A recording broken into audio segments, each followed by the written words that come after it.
체코의 종교개혁자, 종교개혁자의 선구자라고 할 수 있는 얀 후스는 말씀 중심, 예수님 중심으로 성직 매매나 면죄부를 판매하는 것이나 또 교황권에 대해서 그 부패된 것을 비판하였습니다.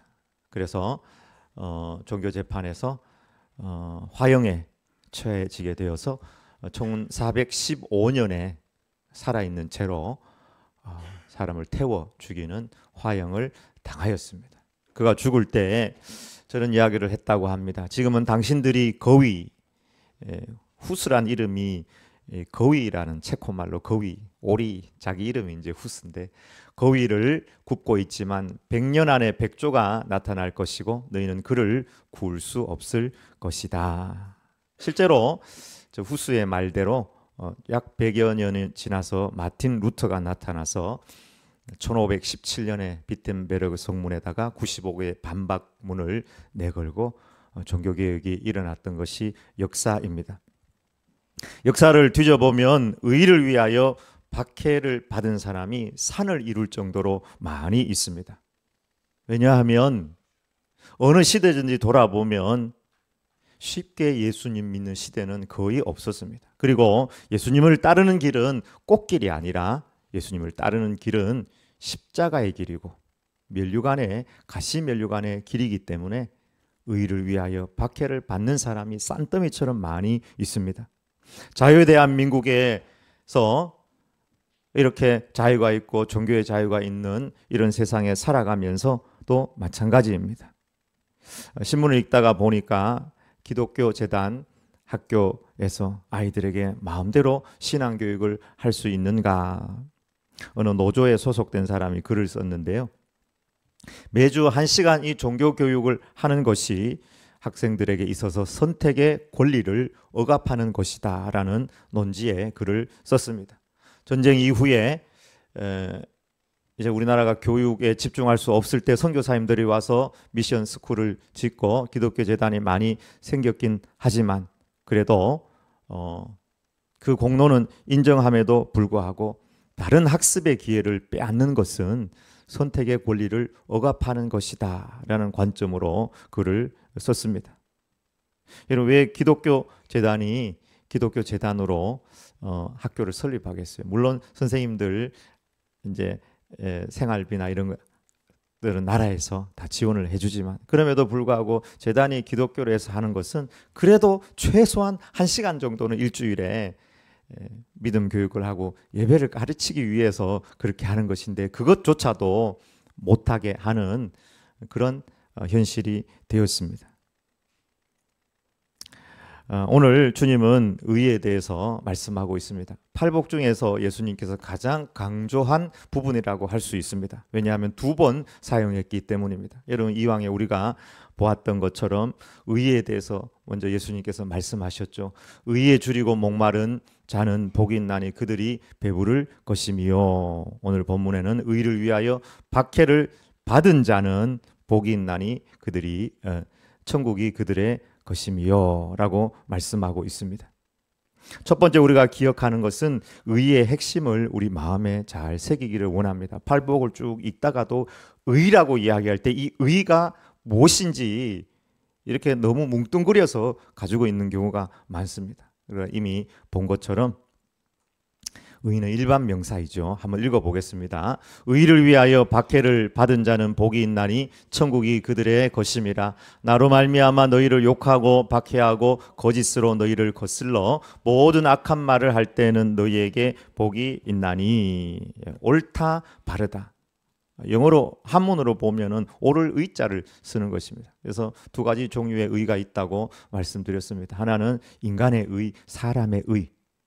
이 사람의 의는 상대적이고 자기 중심적이고 시간의 한계성을 가지고 불완전하여서 구원을 이룰 수 없습니다. 그러나 하나님의 의는 영원하며 완전하며 구원을 이루는 것이 하나님의 의입니다. 그러면 하나님의 의가 좀 더 구체적으로 뭐냐?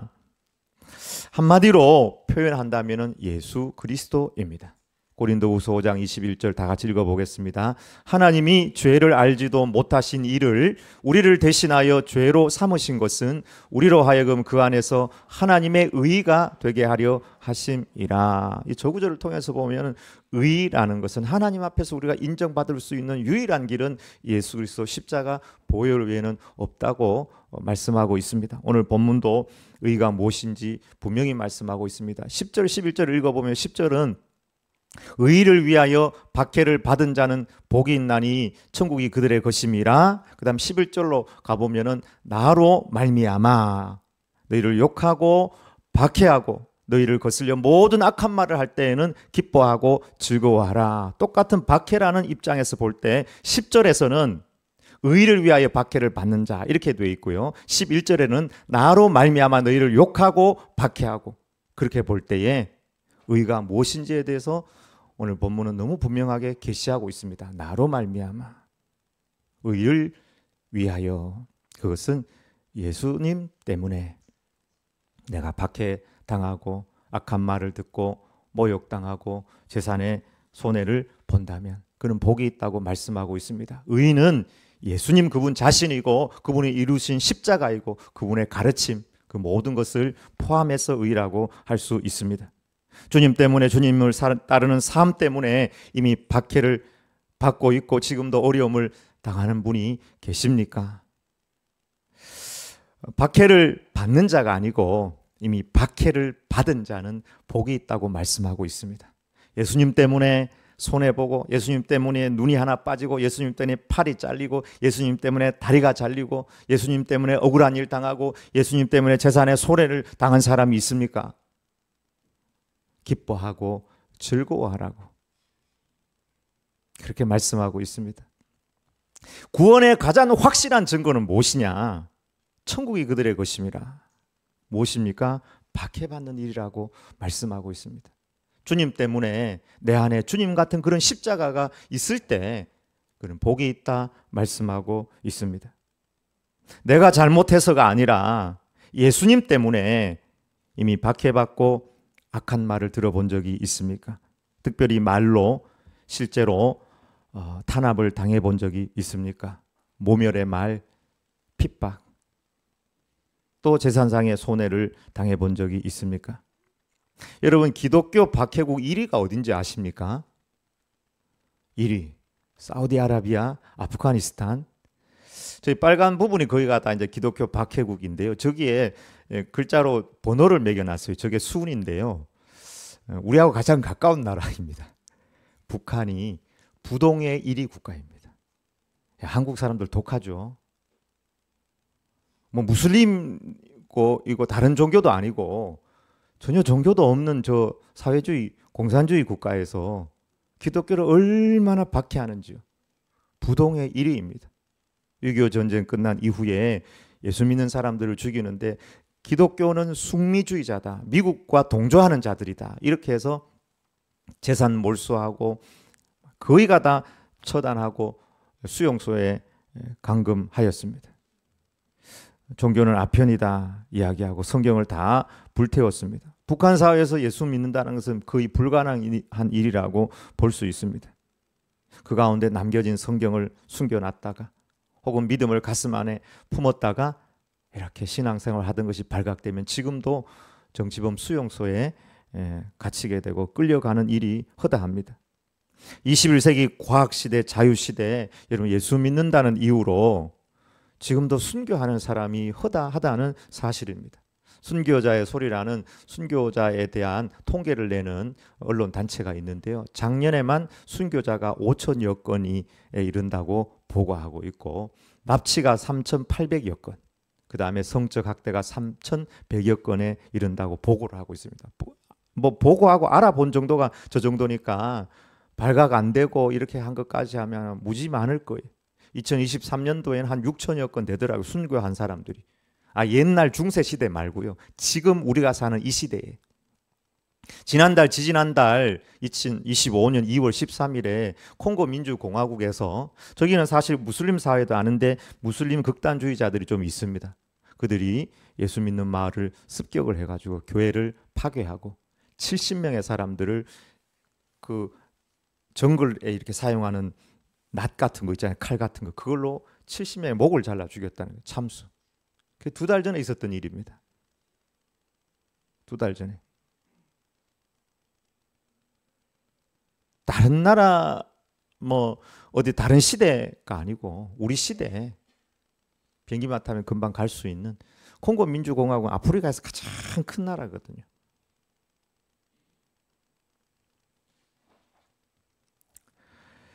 중세나 예수님 당시 이야기가 아니고 우리 시대에만 해도 예수님을 믿는다는 그 이유 하나만으로 목숨을 내놓아야 될 사람들이 무지 많이 있다는 사실입니다.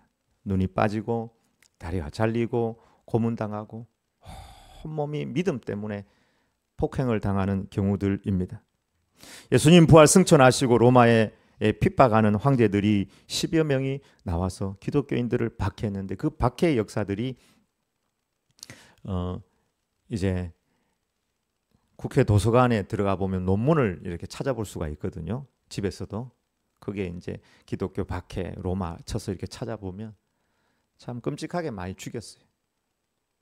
들짐승을 굶겨가지고 집어넣어서 죽이고 고문하고 뜨거운 물에 던져 넣어서 죽이고 사람이 사람을 그렇게 핍박하고 박해를 하는 거예요. 사람 안에 미움이 얼마나 이게 나쁜 건지요.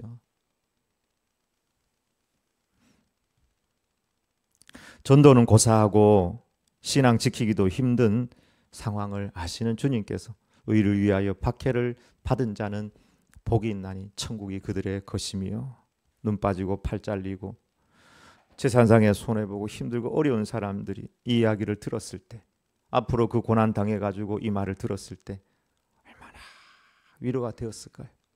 내가 예수님 믿는 것 때문에 주님 때문에 이런 고난 아픔이 당했는데 그 사람들이 복이 있다고 말씀하시니까 얼마나 축복이겠습니까?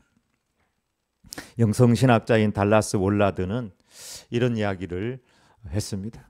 그리스도의 피의 보혈로 구원만 얻고 순종하지 않는 그리스도인을 빗대어서 뱀파이어 크리스찬이다 이렇게 이야기했습니다. 예수님의 십자가 고난을 통해 가지고 우리가 구원을 받았습니다.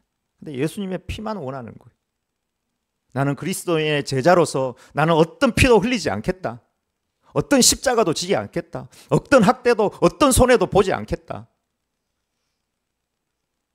제자도를 잃어버린 그들을 향해서 뱀파이어 크리스찬이라고 그렇게 지적하였습니다. 팔복중의 마지막 복의 말씀은 우리를 제자의 삶으로 초대하는 복이라고 할 수 있습니다. 그 초대는 사명이고 그 초대는 우리의 믿음을 지키는 것입니다. 두 번째, 죽음은 끝이 아니며 죽은 후에 상급이 있음을 말씀하고 있습니다. 11절 12절을 다 같이 읽어보겠습니다. 나로 말미암아 너희를 욕하고 박해하고 거짓으로 너희를 거슬러 모든 악한 말을 할 때에는 너희에게 복이 있나니 기뻐하고 즐거워하라. 하늘에서 너희의 상이 큼이라. 너희 전에 있던 선지자들도 이같이 박해하였느니라. 왜 박해를 받는 자가 여러분 복이 있겠습니까? 박해가 없는 게 복이죠. 편안하게 행복하게 사는 게 복이죠. 만약에 죽음이 끝이라면 박해받는 자들은 복된 것이 아닙니다. 근데 죽음은 끝이 아니라 그때부터 믿음의 사람들의 진짜 시작이 있기 때문에 박해를 받는 자들이 예수님 때문에 손해보고 예수님 때문에 핍박받는 자들이 복이 있다고 말씀하고 있는 것입니다. 그래서 주님은 그 박해를 받는 자들을 향해서 박해받을 때에 기뻐하고 즐거워하라. 기쁨의 반응, 즐거움의 반응을 보이라고 말씀하고 있습니다. 여러분, 죽음은 끝이 아님을 성경은 여러 군데 말씀하고 있습니다. 그리고 예수님께서 십자가에 못 박혀 죽으시고 부활하심으로 말미암아 죽음이 결코 끝이 아님을 우리에게 확실히 증명해 주셨습니다. 여러분, 분토만도 못한 인생, 자꾸 모래장난하는 것 가지고 그걸 쌓아놓고 그게 안주하고 그걸 기뻐하고 즐거워할 것입니까? 여러 번 말씀드리지만 우리 인생은 제로에서 와서 제로로 나아갑니다. 갈 때 단 하나도 못 갖고 가요. 우리가 살았던 삶, 주님 말씀 붙들고 살았던 그 십자가의 도를 따랐던 살았던 그 삶을 가지고 하나님 앞에 서고 성령님의 열매를 가지고 서는 것이지, 보따리 안에 이 세상에 재물 가지고 하나님 앞에 갈 사람은 아무도 없다는 사실입니다. 그래서 사도 바울은 고난 가운데서 생각하건대 현재의 고난은 장차 우리에게 나타날 영광과 비교할 수 없도다. 어떤 것도 비교가 안 된다는 것이죠. 삼천층을 경험을 한 사도 바울 입장에서는 이 세상에 고난 올 때 너무 기쁘고 즐겁다는 거예요. 사도행전 20장 24절을 다 같이 한번 읽어보겠습니다. 내가 달려갈 길과 주 예수께 받은 사명 곧 하나님의 은혜의 복음을 증언하는 일을 마치려 하면은 나의 생명조차 조금도 귀한 것으로 여기지 아니하노라. 가장 귀한 게 내 몸이고 내 자존심이고 내 건강이고, 건강해야지 뭐든지 다 누릴 수 있다. 사도 바울은 내 목숨조차도 조금도 귀한 것으로 여기지 아니한다. 복음 전하다가 돌멩이에 두들겨 맞아가지고 죽은 줄 알고 끄집어 내놔도 툭툭툭 털고 일어나가지고 나가서 또 주님 위하여 나아갔던 사도 바울의 고백입니다. 디모데후서 4장 7, 8절에 나는 선한 싸움을 싸우고 나의 달려갈 길을 마치고 믿음을 지켰으니 이제 후로는 나를 위하여 의의 면류관이 예비되었으므로 주 곧 의로우신 재판장이 그날에 내게 주실 것이며 내게만 아니라 주의 나타나심을 사모하는 모든 자에게 도니라. 이런 말씀 때문에 선교사님들이 모든 건 내려놓고 저 표대를 향하여 면류관을 향하여 달려가는 것입니다. 사도 바울이 여러분 왜 빌립보 감옥에 갇혔을 때 찬양하고 기도했는지 아시겠죠?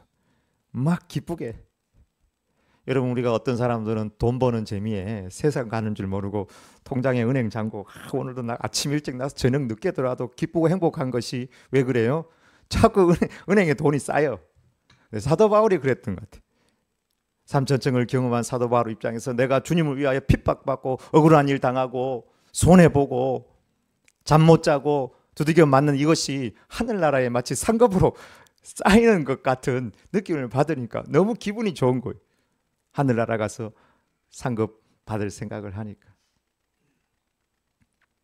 빈들이나 사막에서 이 몸이 상할지라도 오늘은 이곳 내일은 저곳 주복음 전하리 하면서 몸은 아프고 힘들고 왜 힘들고 짜증나지 않겠어요? 왜 피곤하지 않겠습니까? 그럼에도 불구하고 믿음으로 면류관을 바라보면서 찬양할 수 있었던 것입니다. 그렇다면 우리가 이 8번째 팔복 앞에서 어떤 기도를 하나님 앞에 드려야 할까요? 여러분 복 받기를 원하십니까? 어떤 기도를 하나님께 드려야 할까요? 주여 주님 위하여 박해를 받게 해 주시옵소서. 그러면은 여러분 복이 막 들어옵니다. 복이 막 들어요. 근데 그 기도는 제 생각에는 조금 월권적인 기도라는 생각이 들어요. 순교를 하거나 박해를 받는 것도 그릇이 돼야지. 박해를 받고 순교를 하죠.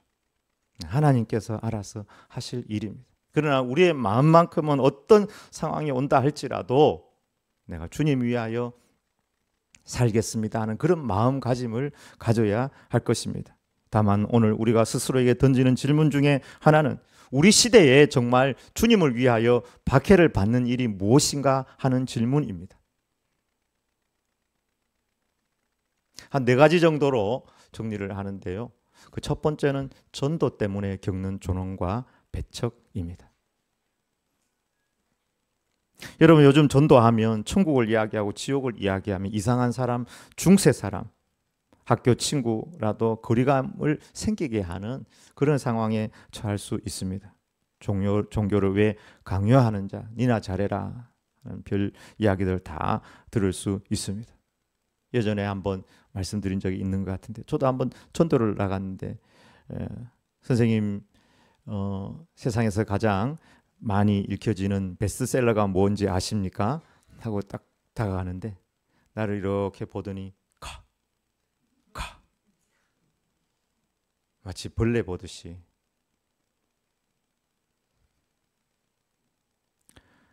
제가 상처를 많이 받았겠죠. 물론 그때 훈련 전도 훈련을 받는 입장에서 상처 안 받았다고 했지만 상처 받았습니다. 한 번은 신방을 가서, 근데 코로나 한참 전이에요. 여기 오기 전에 한참 전에 신방을 가서 이제 저는 뭐 신방 가도 그렇게 병원에서 신방을 하면서 뭐 크게 찬양을 한다든지 그러지 않고 조용조용하게 위로하고 그러는 편인데, 옆에 있던 사람이 나를 보고 뭐라고 그러냐면 영업 조용히 해라 막 이러면서, 근데 여기서요 이런 게 막 올라와요. 영업?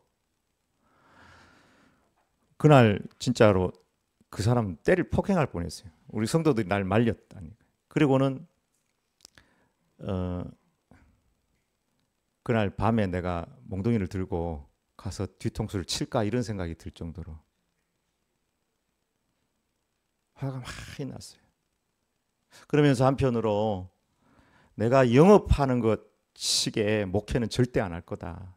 세상 사람들이 목사를 볼 때, 우리를 볼 때 뭔가 목적이 있기 때문에 그런 거다. 저렇게 보고 있구나 하는 생각이 들기도 했습니다. 여러분, 말씀 따라 살면서 손해보는 일이 있지 않습니까? 말씀에는 뇌물 받지 말라고 되어 있거든요. 거짓 보고하거나 주일 성수, 가만히 있으니까 가만히로 보고 맨날 이용하려고만 하고, 예수 믿는 사람은 십자가 져야 된다고 하니까 그래 내가 참고 주님 바라보고 넘어가고 하니까 자꾸 이용하려고만 하고.